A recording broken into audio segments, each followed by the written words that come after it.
కావలి పట్టణంలో ఈరోజు 35వ వార్డులో ఇవాళ నుంచి ప్రారంభమైన ఇంటింటికి ఎమ్మెల్యే కార్యక్రమం. ప్రతి నివాసానికి వెళ్ళి స్థానికులు అభిప్రాయంగా పలకరిస్తూ సమస్యలను తెలుసుకుంటూ తమ సమస్యలను అర్జీల రూపంలో ఇవ్వాలని స్థానికులు సూచించారు.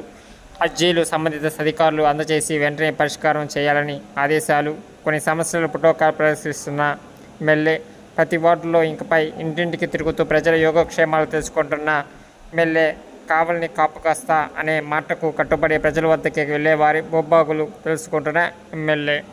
మన కావలి పట్టణంలో స్వచ్ఛాంధ్ర భాగంగా మన కావలి నియోజకవర్గంలో ఉన్నటువంటి టౌన్ కూడా క్లీన్గా ఉండాలి, పచ్చదనంగా ఉండాలి, ప్రజలు ఆరోగ్యవంతులుగా ఉండాలి, ప్రజా సమస్యలు తెలుసుకోవాలి. ప్రత్యక్షంగా పరిశీలిస్తే ఈ ప్రాంత సమస్యలు తెలుస్తాయి. వీటి నుంచి మనం ఏ విధంగా దీని సమస్యను పరిష్కరించడానికి అవకాశం ఉంటుంది. కాబట్టి ప్రతి బజారు తిరగాలి, గొంతులో ప్రజలతో మమేకం అవ్వాలి, ప్రజా సమస్యలు తెలుసుకోవాలి. ప్రభుత్వ పరంగా, కావలి మున్సిపాలిటీ పరంగా, నా పరంగా ఏవైతే చేయడానికి అవకాశం ఉంటుందో వాటన్నిటిని కూడా పూర్తి చేయాలి. ఈ విధంగా పూర్తి చేసినప్పుడు ప్రజలకి ఆరోగ్యమైనటువంటి ప్రాంతంగా ఈ ప్రాంతాన్ని తీర్చిదిద్దడానికి అవకాశం ఉంటుందనే ఆలోచనతో ఇంటింటికి ఎమ్మెల్యే అనేటువంటి ఒక కార్యక్రమాన్ని ఈ రోజున 35వ వార్డులో ప్రారంభించడం జరిగింది. మన ప్రభుత్వం వచ్చి 10 నెలలు పూర్తవుతున్న తరుణంలో ప్రతి ఇంటిని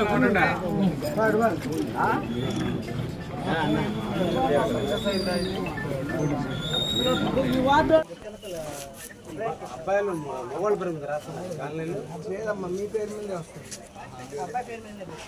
అందుకనే రావు, నీకేమో అట్లా కావాలి.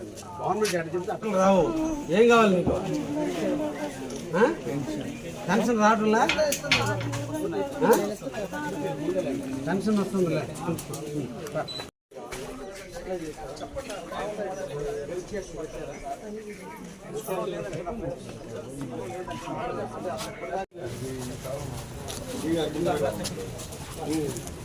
ఇది లేదా, డ్రైనేజ్ లేదా?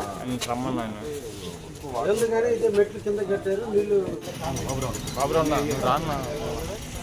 మున్సిపాలిటీ సమస్యలు మళ్ళీ మీరు రోడ్డు మీద చెబితే నాకేడ గుర్తున్నది.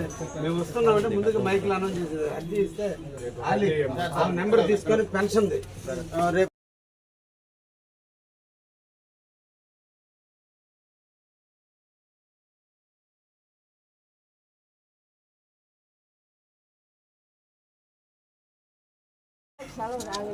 అట్లా చెప్పాలా, ముందుగా చెప్పకూడదు. ఇల్లు ఉన్నాయి, నాకు అది కావాలి, ఇది కావాలని చెప్పాలి.